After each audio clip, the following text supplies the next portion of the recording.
Olá! Nesta aula, chegamos à quinta aula do curso de Economia 2 e nesta aula vamos começar a abordar a temática de produção e custos, alguns aspectos da oferta. Até então, nas primeiras aulas discutimos aspectos relacionados principalmente à demanda e à teoria do consumidor. Agora vamos nos mover um pouco, discutir um pouco a respeito da teoria da firma. Essa aula está estruturada da seguinte maneira.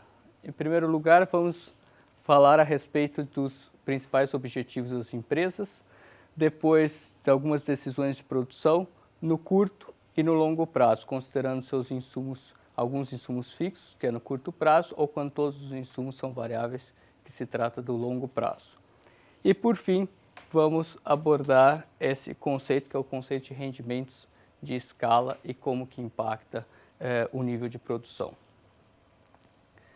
Bom, primeiramente é importante levar em consideração que o principal objetivo de qualquer empresa é gerar lucro. Obviamente, se a empresa não consegue gerar lucro, ela dificilmente se manterá no mercado por muito tempo. Então, o objetivo primordial de qualquer empresa é gerar lucro. Uma parte da teoria microeconômica, a microeconomia convencional, considera, a partir da teoria da firma, que as empresas, na verdade, buscam a maximização de seus lucros. Obviamente, na prática, é um pouco mais difícil, mas nós vamos observar como que as empresas poderiam maximizar lucro, qual o nível de produção que elas poderiam maximizar lucro. Isso nessa e nas próximas aulas, nas aulas seguintes. Mas, de toda forma, algum lucro elas precisam obter.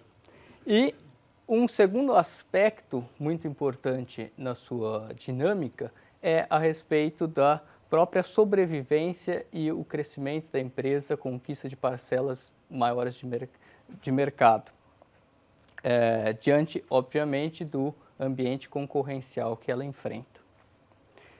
E todas essas questões, tanto de geração de lucro quanto a própria sobrevivência ou crescimento da empresa no mercado, vai depender de questões de competitividade.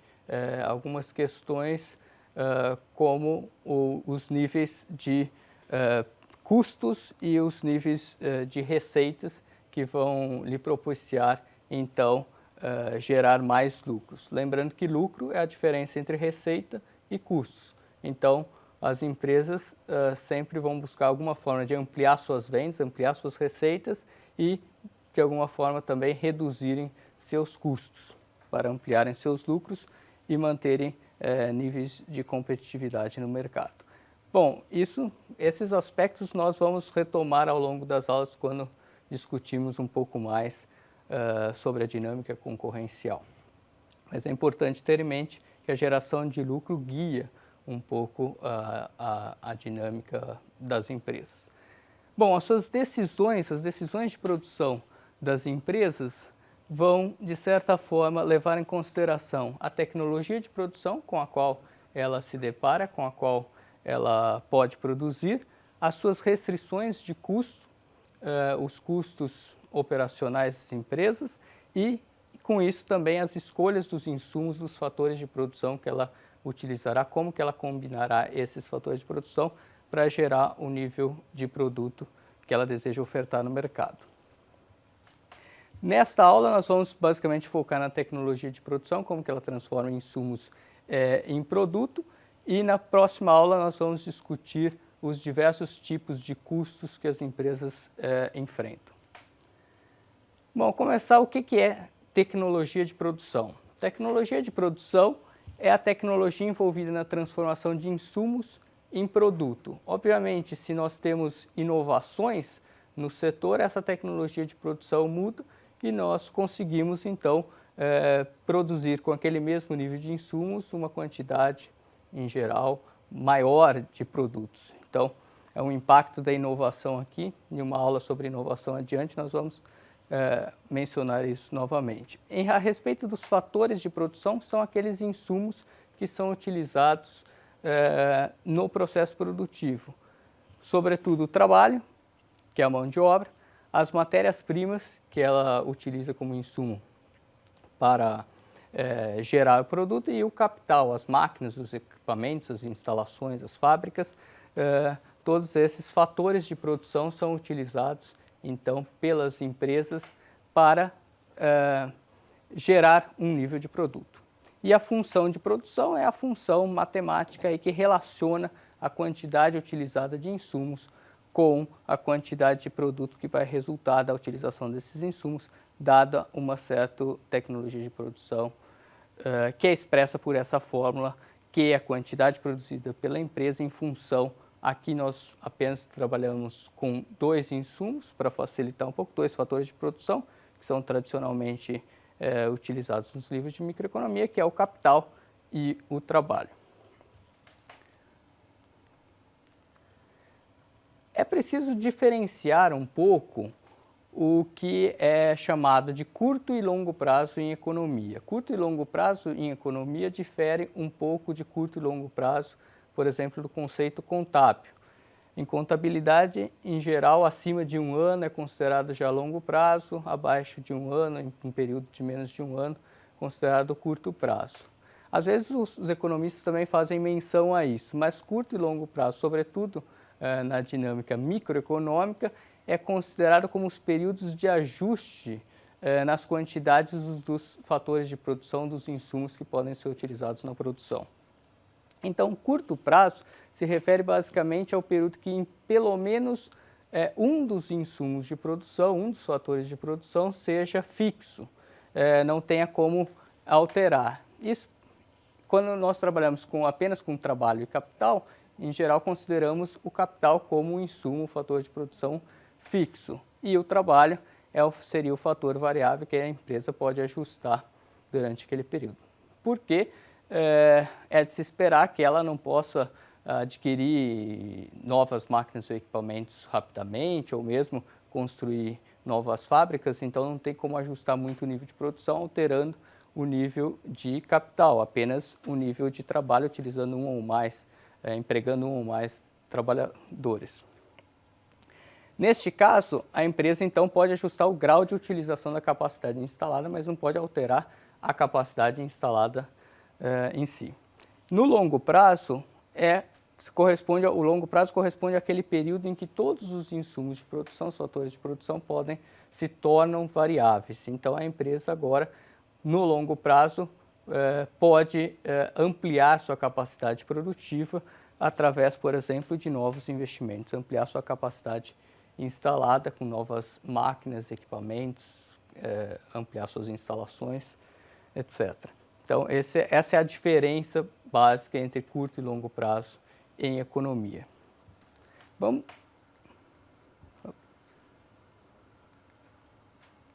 Passei aqui demais, mas vamos começar a olhar então o que seria a produção aqui no curto prazo, com pelo menos um insumo fixo. Nós temos alguns conceitos importantes nessa análise. O primeiro conceito é o conceito de produto médio. O produto médio nada mais é do que o produto obtido por unidade de um determinado insumo, no caso, o insumo que varia na produção. Temos o insumo fixo, que no caso é o capital, e o insumo variável, no caso, o trabalho. Então, nós temos aí que o produto médio do fator trabalho seria dado pela quantidade total produzida pela empresa, dividido pela quantidade de trabalho empregado, por exemplo, o número de trabalhadores. Essa é uma medida de produtividade também, e que é muito utilizada, por exemplo, para discutir conceitos da macroeconomia. A economia, por exemplo, brasileira precisa aumentar a produtividade. Muitos economistas falam isso e nós ouvimos constantemente esses termos. Então, nós precisamos, de alguma forma, aumentar a produtividade. A produtividade aqui, no caso do trabalho, é essa medida entre o total do produto que seria produzido, aqui no caso da empresa, mas poderia ser de um setor ou da economia como um todo, em relação ao número de pessoas empregadas.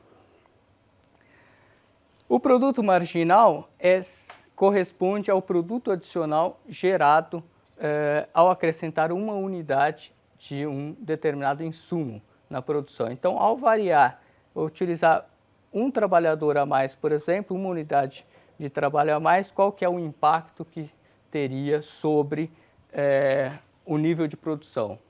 Qual que seria o delta, que é a variação no nível de produção, dada uma variação do trabalho. Esse corresponde ao produto marginal, então, no trabalho. E nessa questão, quando nós temos aí a produção de curto prazo e mesmo no longo prazo, opera a lei dos rendimentos marginais decrescentes. O que a lei dos rendimentos marginais decrescentes nos diz? Nos diz que conforme aumenta a utilização de um determinado insumo, no caso aí o trabalho, mantidos todos os demais insumos, fatores de produção constantes, a produção adicional, o nível de produção adicional passa a decrescer a partir de determinado ponto. Isto é, em geral, porque às vezes com a capacidade as instalações são fixas, nós não podemos, por exemplo, mesmo que acrescentemos um trabalhador a mais na produção, pode chegar a um ponto que a produção se torna ineficiente, se torna não tão eficiente como antes, porque não tem todas as mais máquinas para serem operadas, muitas vezes o trabalhador passa a acrescentar um produto menor do que um trabalhador a menos. Isso já no caso de uma produção um pouco maior.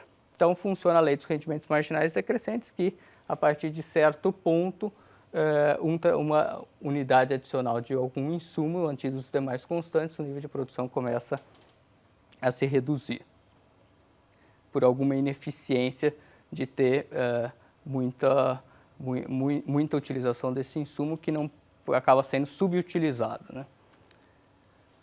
Bom, agora quando nós temos no longo prazo todos os insumos variáveis, o que acontece? As empresas elas podem alterar todos os níveis, elas podem combinar, por exemplo, os dois insumos aqui que são utilizados, podem combinar capital e trabalho que elas utilizam para gerar determinado nível de produção. Nesse gráfico, por exemplo, estão representadas 3 isoquantas. Isoquantas são essas curvas que mostram todas as possíveis combinações de insumos que geram o mesmo volume de produção. Então, vocês devem lembrar da aula da teoria do consumidor, que nós vimos a curva de indiferença. É basicamente a mesma coisa. A curva de indiferença lá para o consumidor eram combinações de quantidades distintas de bens que geravam o mesmo grau de satisfação, a mesma utilidade. Aqui é para a empresa, ela pode combinar diferentes quantidades dos insumos, dos fatores de produção que ela emprega na sua produção, na sua fábrica, e com isso gerar os mesmos níveis de produção. Então nós temos o nível de produção Q1 de 55 unidades, Q2 e Q3. Então os pontos aí, por exemplo, o ponto A e o ponto D, que está sobre a mesma isoquanta, significa que ambas essas combinações de capital, no caso do ponto A, 3 unidades de capital por mês e 1 unidade de trabalho por mês, gera o mesmo nível de produção que o ponto D, de utilização de uma unidade de capital por mês com 3 unidades de trabalho por mês. Já o ponto B, com maior utilização, mantendo o mesmo nível de capital, mas adicionando mais trabalho, mais unidades de trabalho, você teria uma ampliação aí do nível de produção no ponto B e no ponto C, em isoquantas à direita. Então, tem o mesmo formato das curvas de indiferença que eram para o consumidor, a isoquanta para a empresa.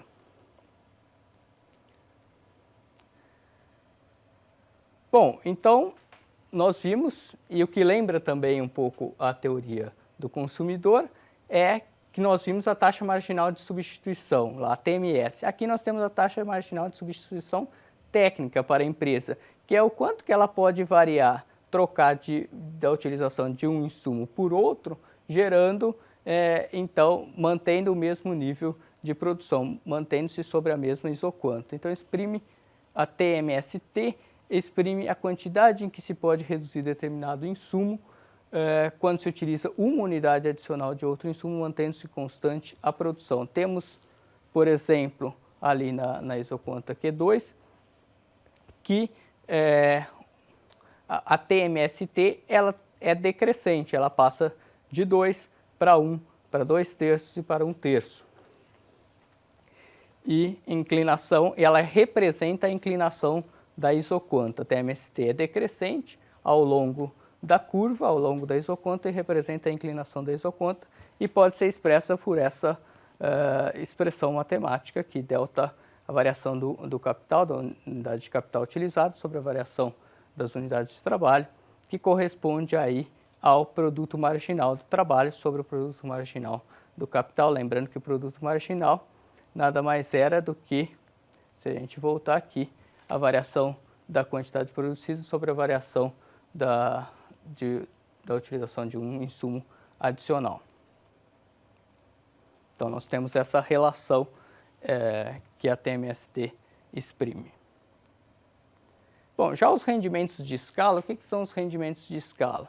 Nada mais é do que como o nível de produção vai variar, dada uma variação proporcional dos insumos na produção. Então, nós podemos ter na produção de uma empresa rendimentos crescentes, constantes ou decrescentes de escala. O que isso significa? Se dada uma variação proporcional dos insumos utilizados na produção, o nível de produção gerado por essa variação for mais que proporcional, isso significa que há rendimentos crescentes de escala. Se ocorrer a mesma proporção, rendimentos constantes de escala, e se ao variar, por exemplo, dobrarem os fatores de produção dos insumos que são utilizados na produção de uma empresa, na mesma proporção, e o produto crescer menos que proporcionalmente, os rendimentos decrescentes de escala. Vamos olhar isso graficamente. Graficamente, nós temos o seguinte: desse lado esquerdo, no gráfico à esquerda, nós mostramos um exemplo de rendimentos constantes de escala, ou seja, ao variar a quantidade utilizada dos insumos, tanto do trabalho quanto do capital, na mesma proporção, isto é, por exemplo, o capital dobrar de 2 para 4 e o trabalho dobrar de 5 para 10, nós temos que o nível de produção passa de 10 para 20, ou seja, o nível de produção também dobra. Isso significa rendimentos constantes de escala. Se triplicarmos os insumos, ambos os insumos, o nível de produção também triplicou. Então, representando graficamente, as isoquantas, elas têm a mesma distância entre elas, dada uma variação proporcional dos insumos. Os rendimentos crescentes de escala ocorrem quando, por exemplo, nós dobramos a quantidade utilizada de ambos os insumos e o nível de produção mais do que triplicou, passou de 10 para mais de 30. Então, há rendimentos crescentes de escala, as curvas elas estão mais próximas. E um gráfico de rendimentos decrescentes de escala seria que as curvas estariam mais espaçadas conforme varia o nível de utilização de quantidades de insumos na produção. Bom, em síntese, nessa aula nós falamos um pouco dos principais objetivos da empresa, que é obviamente a geração de lucro, mas além disso, questões de competitividade para se manter e crescer no mercado. Também falamos do curto e no longo prazo, como que variam os insumos, tratando do curto e no longo prazo. No curto prazo, pelo menos um dos insumos de produção é fixo, no longo prazo, todos os insumos de produção podem ser ajustados, são variáveis. Discutimos os conceitos de produto médio, produto marginal e a lei dos rendimentos marginais decrescentes. Também falamos da isoquanta e da taxa marginal de substituição técnica e, por fim, abordamos como que os níveis de produção se comportam dada uma variação proporcional no nível dos insumos utilizados na produção, podendo haver, então, na produção rendimentos crescentes, constantes ou decrescentes de escala. Na próxima aula, vamos discutir vários aspectos relacionados aos custos das empresas, diversos tipos de custos que as empresas enfrentam na sua dinâmica produtiva. Até lá!